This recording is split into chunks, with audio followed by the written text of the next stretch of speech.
Does the judge bind karma for giving a death sentence?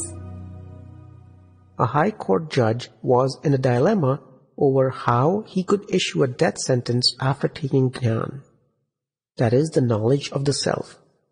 I asked him what would happen if he did not. He said that if he gave it, he would be committing a sin. I showed him a way to deal with his dilemma. I told him that he should be repentant and tell God, "Dear Lord, what did I do to be in this position to sentence someone to death? Please forgive me." He should do pratikraman sincerely and then continue to do his work according to the laws of the land.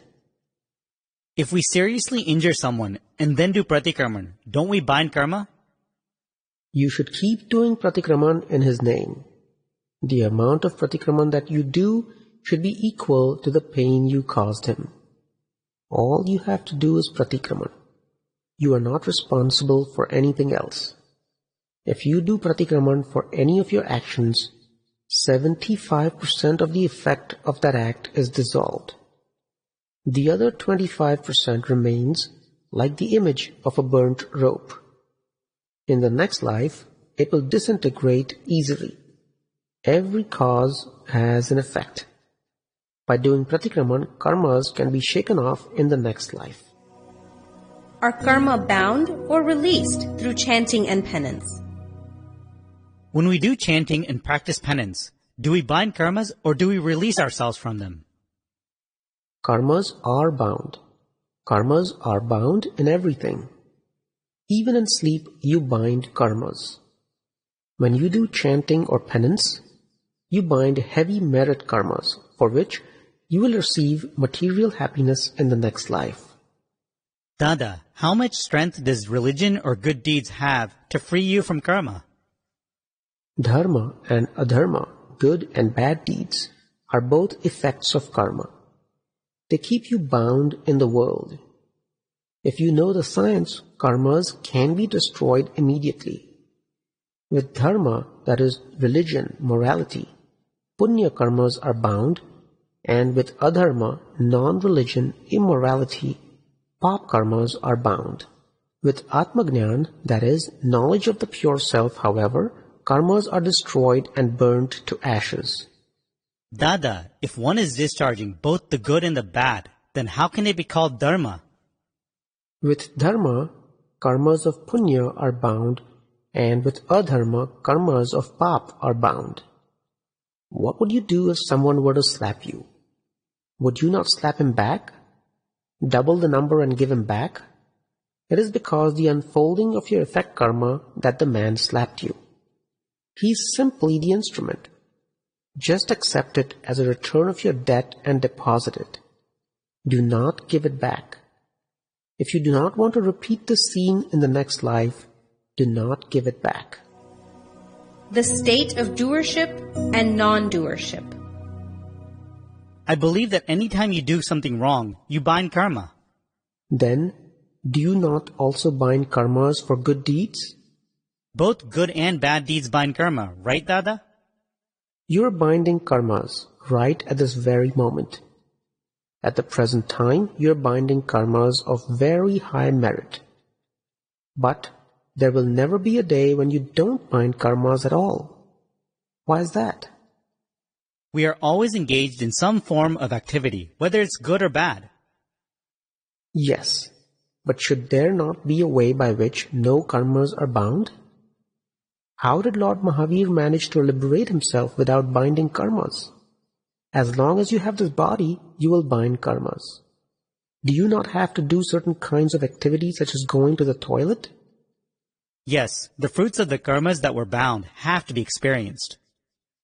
As long as you are binding karmas, there will always be a next birth for you. If you bind karmas, you will have to experience the effects in the next life. But doesn't the fact that Lord Mahavir did not have to take another birth prove that there has to be a way where despite doing daily activities, no new karmas are bound? Dada, there must be. Do you ever wish for a state where no new karma is bound? There is a science where despite doing daily activities of life, no new karmas are bound. When you know that science, you will be liberated. Ignorance is the obstruction, not the karma. Is it because of the fruit of our karmas that we attain this life? Yes, this whole life has to be spent experiencing the fruits of past karmas. New karmas are caused by rag, dvesh, that is, attachment, abhorrence. If you do not have attachment or abhorrence, there is no new karma. There is no problem with the karma effect.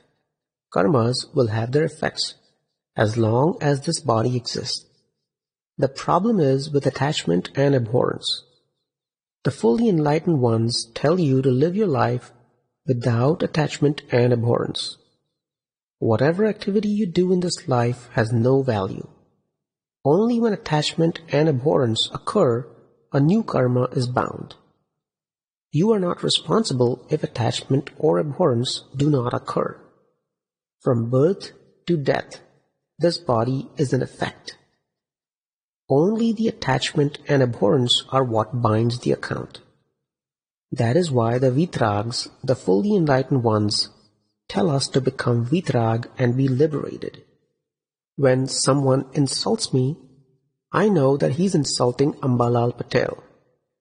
He insults this body complex. He cannot understand or recognize the self. I, the pure self, remain the knower and the seer of the event. I am Vitrag. I do not have any attachment or abhorrence towards him or towards anything in this world. Final liberation is at hand for me. The message of the Vitrags is that it is not the karmas that obstruct our liberation. It is our ignorance. Ignorance of what? The ignorance of the self. As long as there is a body, karmas will continue to happen. But when ignorance is gone, the binding of new karma stops. When does discharge of karma occur? Dada, when do karmas stop occurring? It is when you have the experience of I am pure self. So, when you become the pure self, you will stop binding karmas.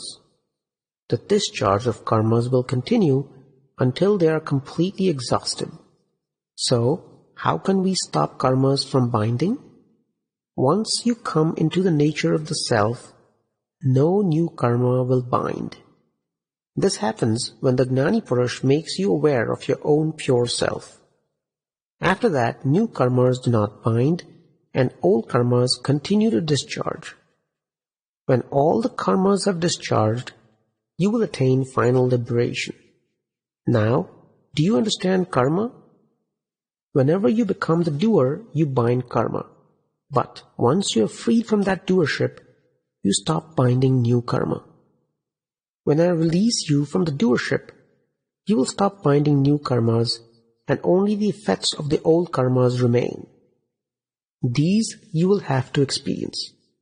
No new causes will occur, only the effects will remain. And when all the effects have been completely experienced, you will attain final liberation. Jai Satchidanand.